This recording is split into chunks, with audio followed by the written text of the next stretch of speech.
झारखंड में एक बार फिर से भारी बवाल हो गया है और बताया जा रहा कि जिस तरीके से सूर्या हांसदा का झारखंड पुलिस ने एनकाउंटर कर दिया था, उसे मार गिराया था, ठीक उसी प्रकार से जेल के नेता का भी एनकाउंटर होने वाला है। और इसके बाद भारी बवाल मच गया है। बताया जा रहा कि जेल के नेता ट्रैक्टर मालिकों से और माफियाओं से रंगदारी टैक्स वसूला करता था। और आखिर पूरा मामला क्या है, पूरा मामला इस बात से 8 मिनट की रिपोर्ट में हम आपको बताने जा रहे हैं। नमस्कार, मैं प्रिंस कुमार सिंह और आप देख रहे हैं पॉजिटिव प्रिंस। अगर अभी तक आपने चैनल को सब्सक्राइब नहीं किया है तो खबरों से अपडेट रहने के लिए कृपया चैनल को सब्सक्राइब कर लीजिए। और जो लोग ऑलरेडी कर चुके हैं उन तमाम लोगों को सहृदय धन्यवाद। अब वापस आते हैं हम अपनी खबर पर, और जरा आप ये वीडियो देखिए। अपना प्रक्रिया है, कानून अपना नीतिगत काम करती है। अगर आज उनको जेल हुआ तो कल बेल भी होगा और कल निर्दोष भी साबित होंगे। लेकिन इचागढ़ में जो यहाँ के बालू माफिया यहाँ तांडव मचा के रखे हैं और जो आतंक मचा के रखे हैं, वो भी पुलिस प्रशासन के संरक्षण से। तो पूरी चाहे सिल्ली क्षेत्र हो या इचागढ़ क्षेत्र हो, जो भी पुलिस प्रशासन के संरक्षण से अवैध बालू ढुलाई हो रहा है वो बंद किया जाए।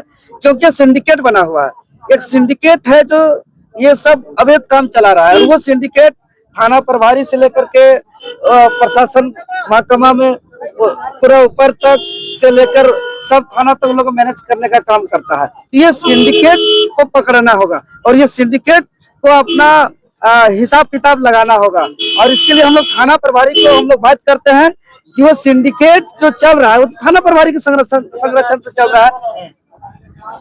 और आज देखिए कि क्या तरुण महतो कोई अपराधी थे, क्या कोई गुंडा थे, क्या कोई चोर थे, क्या थे? वो एक आवाज को उठा रहे थे जो अवैध काम को रोका जाए, बालू अवैध ढुलाई न किया जाए। लेकिन उस पर जो है कि साजिश और षड्यंत्र के तहत फंसाया जा रहा है। घटना स्थल पे गोली भी चलाया गया।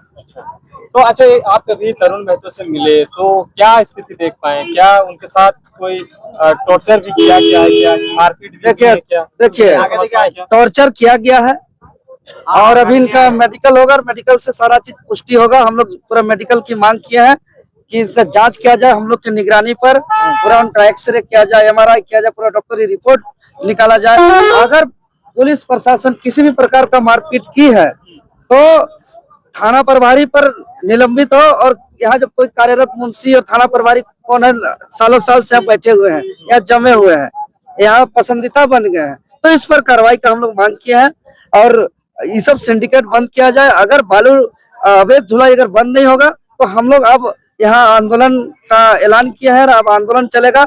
इसलिए साफ साफ मेरा निर्देश है कि अवैध बालू ढुलाई बंद होना चाहिए। अवैध बालू ढुलाई तो ये प्रशासनिक व्यवस्था ना, उसको कानून के दायरे में रहकर अरे कानून के दायरे में आप लोगों को समाजसेवी वर्ग को इतना रात में आने की क्या जरूरत है? देखिए, जनता एक समाजसेवी को जब बुलाए, चाहे दिन में बुलाए या रात में बुलाए, एक समाजसेवी का कोई ड्यूटी नहीं होता है, वेतन लेके कोई काम नहीं करता है कि भाई वही 8 घंटा उसको ड्यूटी करना है। समाजसेवी रात 2 बजे भी जनता के डिमांड से जाएंगे, सुबह भोरे 4 बजे भी जाएंगे, 3 बजे भी जाएंगे। लेकिन सबसे बड़ा सवाल है कि अगर जिस भी थाना क्षेत्र से अवैध बालू उठाव हो रहा है तो कहीं ना कहीं लॉ एंड ऑर्डर थाना के पास है, तो थाना के संरक्षण से हो रहा है, तो इसका जवाबदेही थाना को है और कार्रवाई थाना पर होना चाहिए। अभी आपका वार्ता किनसे हुई जब थाना के अंदर? यहाँ SDPO चांडिल आए थे और उनसे हमारी वार्ता हुई और उन्होंने आश्वासन दिया है। SP साहब से भी बात हुई है, हमारे केंद्रीय अध्यक्ष माननीय जयराम महतो जी से भी बात हुई है। जो भी थाना प्रभारी या पुलिस प्रशासन जो दोषीदार है उस पर कार्रवाई होना चाहिए और हम लोग को आश्वासन मिला है उस पर कार्रवाई होगा।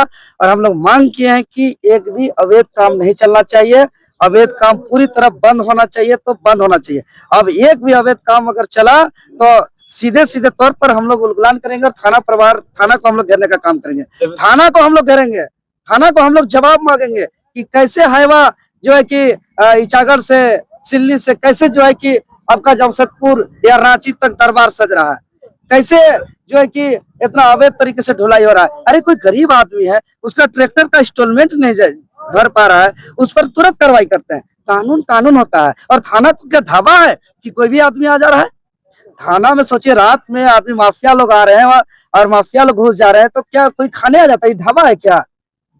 और घटना स्थल पर जो फायरिंग हुआ इसको तो हम जांच करा के रहेंगे, छोड़ेंगे नहीं। जांच को लेकर कहा तो चाहिए। जाम राज्यपाल तक जाएंगे, मुख्यमंत्री महोदय तक जाएंगे, छोड़ेंगे नहीं माफिया को।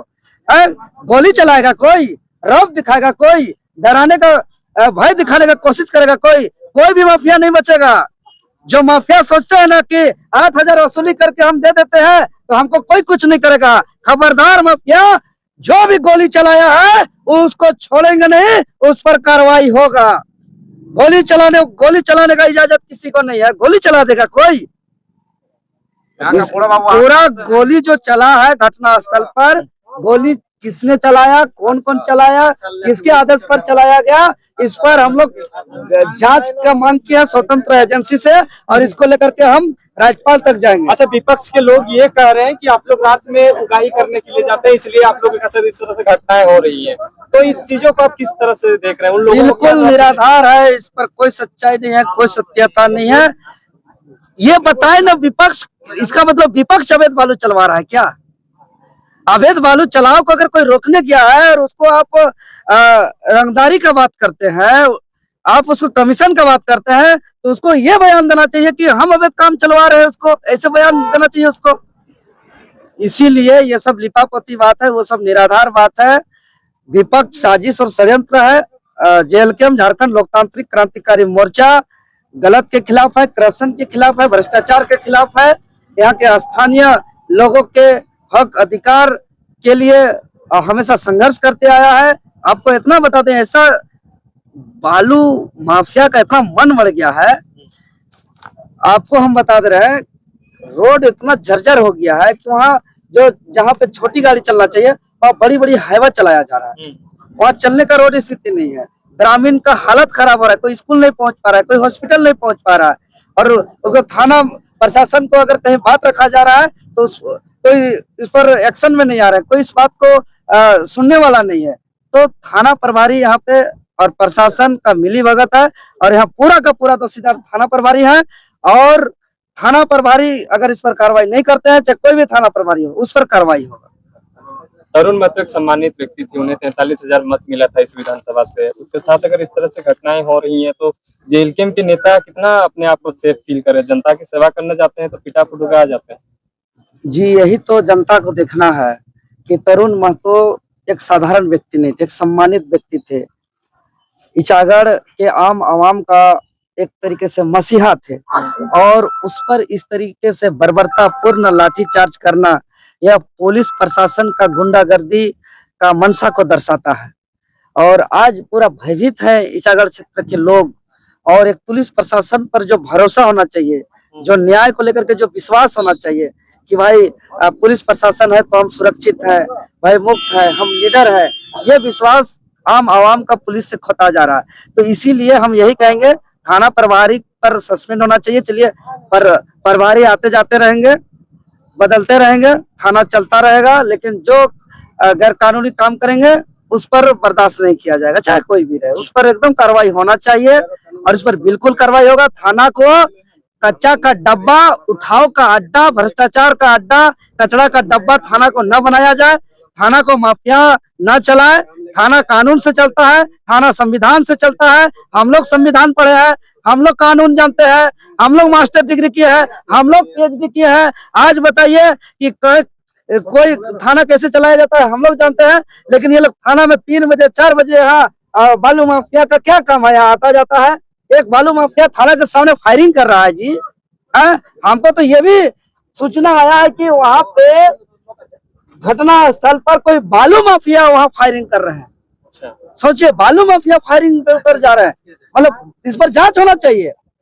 बालू माफिया क्या पैसा है, मतलब थाना को खरीद लेंगे? माफियाओं को चेतावनी दे रहे हैं। माफियाओं को चेतावनी है, थाना प्रभारी को चेतावनी है, क्योंकि कानून लॉ एंड ऑर्डर का रखवाला थाना प्रभारी को है, पुलिस प्रशासन को है। लेकिन पुलिस प्रशासन के मौजूदगी में कोई माफिया या कोई भी व्यक्ति अगर फायरिंग करता है तो ये बहुत गंभीर मामला है।